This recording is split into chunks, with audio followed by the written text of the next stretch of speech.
Welcome to SP smart hybrid schooling system. बच्चे, आज हम लोग जेई डायरेक्ट में पीरियोडिक टेबल के जो टॉपिक बच गए थे उसे डिस्कस करने जा रहे हैं। तो जिसमें हम लोग आज फर्स्ट टॉपिक ले रहे हैं आयनाइजेशन एनर्जी। आयनाइजेशन एनर्जी को ही हम लोग आयनाइजेशन एंथैल्पी बोलते हैं और इसे डिफाइन करते हैं हम लोग minimum amount of energy required to remove last electron from isolated gaseous atom. अब जैसे हम लोग मान लेते हैं एक एलिमेंट m है, इसके लास्ट ऑर्बिट गैसियस स्टेट में और आइसोलेटेड का मतलब है अकेला, मतलब किसी कंपाउंड या मेटेलिक फॉर्म में, क्रिस्टल के फॉर्म में नहीं है, अकेला है।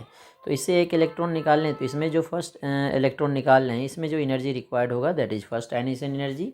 एक इलेक्ट्रॉन निकालने के बाद सेकेंड इलेक्ट्रॉन को निकालने में जो एनर्जी रिक्वायर्ड होगा that is second ionization enthalpy. अब सेकेंड इलेक्ट्रॉन निकाल लिया, उससे थर्ड इलेक्ट्रॉन निकालने में जो एनर्जी रिक्वायर्ड होगा that is third ionization enthalpy. अब third ionization enthalpy is always greater than second ionization enthalpy और second ionization enthalpy is always greater than first ionization enthalpy. ठीक है, ऐसा होता क्यों है? क्योंकि इलेक्ट्रॉन निकालने के बाद जो है इलेक्ट्रॉन कम हो जाता है, प्रोटॉन उतना ही रहता है, जिससे इफेक्टिव न्यूक्लियर चार्ज इंक्रीज कर जाता है। और इफेक्टिव न्यूक्लियर चार्ज इंक्रीज करेगा तो आयनाइजेशन एनर्जी इंक्रीज करता है, क्योंकि आयनाइजेशन एनर्जी न्यूक्लियर चार्ज के, इफेक्टिव न्यूक्लियर चार्ज के डायरेक्टली प्रोपोर्शनल होता है। ठीक है, तो अब है फैक्टर्स इन्फ्लुएंसिंग आयनाइजेशन एनर्जी। तो फर्स्ट है size of atom. Size of atom जो है आयनाइजेशन एंथैल्पी इन्वर्सली प्रोपोर्शनल होता है। मतलब अगर एटॉमिक साइज बढ़ेगा तो न्यूक्लियस से लास्ट ऑर्बिट का डिस्टेंस बढ़ जाएगा और डिस्टेंस बढ़ने से अट्रैक्शन घट जाएगा और अट्रैक्शन घटेगा तो आयनाइजेशन एंथैल्पी घट जाएगा एंड वाइस वर्सा। और न्यूक्लियर चार्ज बढ़ने से आयनाइजेशन एनर्जी इंक्रीज करेगा, क्योंकि न्यूक्लियर चार्ज अगर बढ़ता है तो न्यूक्लियर चार्ज बढ़ेगा तो लास्ट इलेक्ट्रॉन का न्यूक्लियस से अट्रैक्शन बढ़ेगा तो इलेक्ट्रॉन निकालने में ज़्यादा एनर्जी लगेगी, इसलिए आयनाइजेशन एनर्जी बढ़ेगी। स्क्रीनिंग इफेक्ट बढ़ेगा तो रिपल्सन बढ़ जाएगा, लास्ट इलेक्ट्रॉन का न्यूक्लियस से अट्रैक्शन घट जाएगा और रिपल्सन के कारण स्क्रीनिंग इफेक्ट होता है। जो इंटरमीडिएट इलेक्ट्रॉन होता है वो लास्ट इलेक्ट्रॉन को रिपेल करता है, मतलब न्यूक्लियस की तरफ अट्रैक्ट होने से रोकता है। तो अगर शील्डिंग इफेक्ट बढ़ेगा तो आयनाइजेशन एनर्जी डिक्रीज करेगा। पेनिट्रेशन इफेक्ट बढ़ेगा तो पेनिट्रेशन इफेक्ट सबसे ज़्यादा एस का होता है, फिर पी, फिर डी, फिर एफ। तो पेनिट्रेशन बढ़ेगा तो न्यूक्लियस की तरफ ज़्यादा आएगा, अट्रैक्शन बढ़ेगा तो आयनाइजेशन एनर्जी बढ़ेगा। इलेक्ट्रॉनिक कन्फिग्रेशन, जो हाफ फिल्ड और फुलफिल्ड सबसेल होता है उसकी स्टेबिलिटी ज़्यादा होती है, इसीलिए उसका रिलेटिवली जो है उसके नियरेस्ट जो एलिमेंट है उससे इसका आयनाइजेशन एनर्जी ज़्यादा होगा, क्योंकि हाफ फिल्ड फुलफिल्ड की स्टेबिलिटी ज़्यादा है तो वहाँ से इलेक्ट्रॉन निकालने में ज़्यादा एनर्जी लगेगी। जैसे कि नाइट्रोजन एंड ऑक्सीजन, ऑक्सीजन की साइज़ छोटी है तो ऑक्सीजन की आयनाइजेशन एनर्जी ज़्यादा होना चाहिए, फर्स्ट आयनाइजेशन एनर्जी, लेकिन नाइट्रोजन का ज़्यादा होगा क्योंकि नाइट्रोजन का H2P3 होता है, हाफ फिल्ड है P, ऑक्सीजन में H2P4 होता है, ना तो हाफ है ना तो फुल है। तो नाइट्रोजन का स्टेबल इलेक्ट्रॉनिक कन्फिग्रेशन होने के कारण नाइट्रोजन का आयनाइजेशन एंथैल्पी ज़्यादा होगा। नेक्स्ट है इलेक्ट्रॉन गेन एंथैल्पी। ठीक है ना, इलेक्ट्रॉन गेन एंथैल्पी को ही हम लोग इलेक्ट्रॉन गेन एंथैल्पी को ही हम लोग इलेक्ट्रॉन एफिनिटी भी बोलते हैं। इलेक्ट्रॉन एफिनिटी और electron gain enthalpy delta HEG दोनों का मैग्नीट्यूड इक्वल होता है, बस साइन अपोजिट होता है। ये होता है किसी भी आइसोलेटेड गैसियस एटम के लास्ट ऑर्बिट में अगर इलेक्ट्रॉन ऐड करें तो जो एंथैल्पी चेंज होगी उसे इलेक्ट्रॉन गेन एंथैल्पी बोलते हैं। इसमें भी अगर फर्स्ट इलेक्ट्रॉन ऐड करेंगे तो first electron gain enthalpy, second add करेंगे तो second electron gain enthalpy, third add करेंगे तो थर्ड इलेक्ट्रॉन गेन एंथैल्पी। जो सेकंड इलेक्ट्रॉन गेन एंथैल्पी है वो होता है enthalpy change for the addition of a second electron to an initially neutral atom, invariably positive because electron repulsion outweighs nuclear attraction. ऐसा क्यों होता है? देखो, अब जो फर्स्ट इलेक्ट्रॉन ऐड कर दिए तो साइन निगेटिव हो गया और इलेक्ट्रॉन पे भी चार्ज निगेटिव होता है, तो माइनस और माइनस में रिपल्सन होने के कारण second electron gain enthalpy positive होता है। ग्रुप 17 एलिमेंट्स जिसे हेलोजन बोलते हैं have very high electron gain enthalpy, क्योंकि इसका साइज सबसे छोटा होता है। ठीक है, इलेक्ट्रॉन गेन एंथैल्पी को ही इलेक्ट्रॉन एफिनिटी बोलते हैं। ठीक है, और एक इलेक्ट्रॉन ऐड करने से ये स्टेबल कन्फिग्रेशन हो जाएगा और स्टेबल कन्फिग्रेशन होने के कारण इसके इलेक्ट्रॉन गेन एंथैल्पी ज़्यादा होती है। जब हम लोग पीरियड में लेफ्ट टू राइट जाते हैं तो एटॉमिक नंबर बढ़ता है, न्यूक्लियर चार्ज बढ़ता है, जिससे electron gain enthalpy negative value जो रिलीज हो रही है वो भी बढ़ेगी। और जब हम लोग टॉप टू बॉटम आते हैं, ग्रुप में ऊपर से नीचे आते हैं, तो इलेक्ट्रॉन गेन एंथैल्पी डिक्रीज करेगी। नोबल गैस का पॉजिटिव इलेक्ट्रॉन गेन एंथैल्पी लेते हैं हम लोग। क्यों लेते हैं? क्योंकि नोबल गैस का ऑक्टेट कंप्लीट है तो उसमें इलेक्ट्रॉन इजीली ऐड नहीं होगा। इसमें भी ऑक्सीजन और फ्लोरीन में का इलेक्ट्रॉन गेन इंथैल्पी ज़्यादा होगा क्योंकि इलेक्ट्रॉन ऐड करने से स्टेबल कन्फिग्रेशन हो रहा है। एक चीज़ और ध्यान रखना, जैसे कि हम लोग नाइट्रोजन और ऑक्सीजन लिए तो कार्बन और नाइट्रोजन में किसकी ज़्यादा होगी? नाइट्रोजन की ज़्यादा होनी चाहिए, लेकिन कार्बन की ज़्यादा होगी क्योंकि इलेक्ट्रॉन ऐड करने से कार्बन हाफ फिल्ड होगा, नाइट्रोजन हाफ फिल्ड नहीं रहेगा। ठीक है। Electron gain enthalpy of alkaline earth metal are very less या पॉजिटिव, क्योंकि वो भी S2 है, मतलब कम्प्लीटली फिल्ड है, तो एस सबसेल मतलब लास्ट ऑर्बिट फिल्ड नहीं है, सबसेल कम्प्लीटली फिल्ड है, इसीलिए इसकी इलेक्ट्रॉन गेन इंथैल्पी कम होगी। इलेक्ट्रॉन एफिनिटी इन्वर्सली प्रोपोर्शनल होता है एटॉमिक साइज के, मतलब अगर साइज बढ़ेगा तो सेम अट्रैक्शन कम हो जाएगा, अट्रैक्शन कम होगा तो इलेक्ट्रॉन एफिनिटी कम हो जाएगी।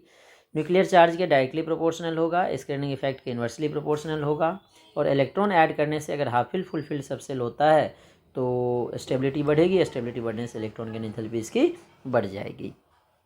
नेक्स्ट है इलेक्ट्रोनेगेटिविटी। इलेक्ट्रोनेगेटिविटी होता है tendency to attract shared pair electron.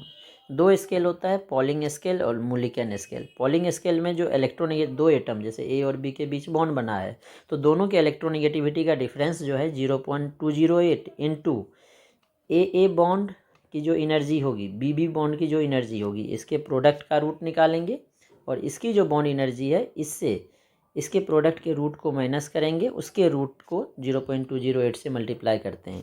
तो ये एक्सपेरिमेंटल फार्मूला है। ठीक है। मुलिकन स्केल में बोला जाता है जो इलेक्ट्रोनेगेटिविटी है वो आयनिसन एनर्जी और इलेक्ट्रॉन एफिनिटी के एवरेज होगा। ठीक है। इसके बाद जो नेक्स्ट है पेरियोडिसिटी है, पेरियोडिसिटी ऑफ वैलेंस और ऑक्सीडेशन स्टेट। अगर ग्रुप सेम है तो ऑक्सीडेशन स्टेट सेम होगा। पीरियड में लेफ्ट टू राइट जाते हैं तो वैलेंस इलेक्ट्रॉन भी सेम होगा, ग्रुप सेम है तो लास्ट ऑर्बिट का इलेक्ट्रॉनिक कन्फिग्रेशन सेम होता है, इसलिए वैलेंस इलेक्ट्रॉन भी सेम होता है। लेफ्ट टू राइट जाते हैं तो वैलेंस इलेक्ट्रॉन स्टार्टिंग में बढ़ेगा, ठीक है ना, और जो हमारे वैलेंसी है ऑक्सीडेशन स्टेट है वो स्टार्टिंग में बढ़ेगा फिर घटेगा। तो they are many elements that, और कुछ एलिमेंट्स जैसे डी ब्लॉक और एफ ब्लॉक एलिमेंट्स है, कुछ पी ब्लॉक एलिमेंट्स। तो due to presence of vacant D orbital ये वेरिएबल ऑक्सीडेशन स्टेट और वेरिएबल वैलेंसी भी शो करते हैं। पीरियोडिक ट्रेंड्स देखो, पीरियोडिक ट्रेंड्स देखो एसिडिक और बेसिक नेचर भी बताया है। लेफ्ट वाल में मेटल है, मेटल का ऑक्साइड बेसिक होता है, राइट में नॉन मेटल है, नॉन मेटल का ऑक्साइड एसिडिक होता है, बीच में एम्फोटरिक। तो लेफ्ट टू राइट जाएंगे तो एसिडिक नेचर बढ़ रहा है, बेसिक से एम्फोटरिक फिर एसिडिक, और बेसिक नेचर घटेगा। सेम जब हम लोग ग्रुप में ऊपर से नीचे आते हैं तो मेटेलिक कैरेक्टर बढ़ता है तो बेसिक नेचर बढ़ेगा और एसिडिक नेचर घटेगा। पीरियड में लेफ्ट टू राइट जाएंगे तो इलेक्ट्रॉन गेन इंथैल्पी इंक्रीज करेगा, आयनाइजेशन इंथैल्पी इंक्रीज करेगा। ग्रुप में ऊपर से नीचे आते हैं तो एटॉमिक रेडियस बढ़ेगा, ठीक है ना, इलेक्ट्रोनेगेटिविटी घटेगा, आयनाइजेशन इंथैल्पी घटेगा और इलेक्ट्रॉन गेन इंथैल्पी भी घटेगा। पीरियड में लेफ्ट टू राइट जाते हैं तो एटॉमिक रेडियस घटेगा और इलेक्ट्रोनेगेटिविटी बढ़ेगा। तो ये सारे ट्रेंड्स थे जो कि हमने शॉर्ट में देखे। अब इस पर कुछ क्वेश्चंस देखते हैं। अब देखो क्वेश्चन नंबर 10 जो है इसमें पूछा गया the electron affinity value are negative for. Electron affinity negative किसका होगा? जिसका इलेक्ट्रॉन गेन इंथैल्पी पॉजिटिव होगा, क्योंकि हमने बताया था इलेक्ट्रॉन एफिनिटी और electron gain enthalpy magnitude equal होता है, साइन अपोजिट है। तो इलेक्ट्रॉन गेन इंथैल्पी पॉजिटिव जिसमें एनर्जी रिक्वायर्ड होगी, किसमें होगी? सोडियम और एल्युमिनियम मेटल है, तो मेटल में इजीली इलेक्ट्रॉन ऐड नहीं होता है, तो ऐड करने के लिए एनर्जी देना पड़ेगा, तो इलेक्ट्रॉन गेन इंथैल्पी पॉजिटिव होगा, तो इस दोनों के लिए इलेक्ट्रॉन एफिनिटी नेगेटिव होगा। तो डी एंड ई हो गया, ए पार्ट इसका करेक्ट होगा। ठीक है। अब देखो जो क्वेश्चन नंबर 15 है ये थोड़ा एक्सेप्शनल केस है। पूछा गया फर्स्ट आयनाइजेशन इंथैल्पी। बच्चे ऊपर से नीचे आने पर जनरली आयनाइजेशन इंथैल्पी डिक्रीज करता है। तो ये जो है हमारा ग्रुप 13 है, तो बैगन, आलू, गाजर, इन थैला। ठीक है। तो थैलियम का जो है थैलियम, गैलियम और एल्युमिनियम में, थैलियम, गैलियम और एल्युमिनियम में थैलियम का कम होना चाहिए, लेकिन थैलियम का ज़्यादा हो जाएगा। क्यों ज़्यादा हो जाएगा? Due to lanthanide contraction. Lanthanide contraction के कारण क्या होता है, जो हमारा एफ सबसेल होता है इसकी पुअर सील्डिंग होता है, और पुअर सील्डिंग होने के कारण अट्रैक्शन बढ़ जाता है, और अट्रैक्शन बढ़ता है इसलिए आयनाइजेशन इंथैल्पी इसकी इंक्रीज करेगी। तो सबसे ज़्यादा थैलियम की होगी। एल्युमिनियम और गैलियम में साइज़ जो है एल्युमिनियम से गैलियम का ज़्यादा होना चाहिए, लेकिन साइज़ कम होता है, तो साइज़ कम होने के कारण गैलियम का आयनाइजेशन एंथैल्पी एल्युमिनियम से ज़्यादा होगा। ठीक है, अब नीचे जो है 2 स्टेटमेंट दिया हुआ है। ठीक है, 2 स्टेटमेंट में क्या क्या दिया है, the correct order of first ionization enthalpy lithium sodium fluorine chlorine. तो लिथियम के नीचे सोडियम है, तो सोडियम से लिथियम का ज़्यादा होगा। ठीक है, फ्लोरीन और क्लोरीन में आयनाइजेशन एंथैल्पी किसकी ज़्यादा होगी, फ्लोरीन की ज़्यादा होगी, क्योंकि ऊपर से नीचे आते हैं तो आयनाइजेशन एंथैल्पी घटता है। लेकिन इलेक्ट्रॉन गेन एंथैल्पी भी घटता है, लेकिन क्लोरीन का फ्लोरीन से ज़्यादा होता है इलेक्ट्रॉन गेन एंथैल्पी। क्यों ज़्यादा होता है, क्योंकि फ्लोरीन का साइज़ कम है तो इंटर इलेक्ट्रॉनिक रिपल्सन ज़्यादा होगा। तो क्लोरीन से फ्लोरीन का ज़्यादा, तो फर्स्ट ऑप्शन करेक्ट है। सेकेंड है, the correct order of negative electron gain enthalpy value lithium sodium fluorine chlorine.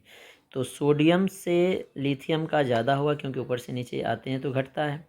Fluorine और क्लोरीन में अभी हमने बताया क्लोरीन का ज़्यादा होगा, क्योंकि फ्लोरीन का साइज छोटा है, जिसके कारण इंटर इलेक्ट्रॉनिक रिपल्सन फ्लोरीन में ज़्यादा होगा, तो इलेक्ट्रॉन गेन एंथैल्पी कम होगा। और इससे फ्लोरीन का ज़्यादा होगा, क्यों ज़्यादा होगा, क्योंकि नॉन मेटल है, मेटल का इलेक्ट्रॉन गेन एंथैल्पी कम होता है। ठीक है, मेटल का तो नहीं होता है, मेटल इलेक्ट्रॉन ऐड ही नहीं करता है। तो दोनों स्टेटमेंट करेक्ट है, लेकिन दोनों का रीजन कोई नहीं है, तो बोथ 1 and 2 आर करेक्ट। ठीक है, अब ये देखो एटॉमिक साइज का एक क्वेश्चन है 17, इसमें है in the case of iso electronic species size F minus 10 electron, neon 10 electron, sodium 10 electron.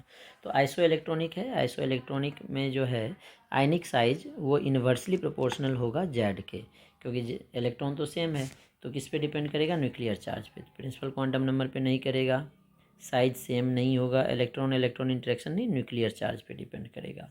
तो इस तरह से हम लोग क्वेश्चन सॉल्व कर सकते हैं, आप लोग एक बार ट्राई करें, और जो डाउट होगा वो शेयर करेंगे ग्रुप में।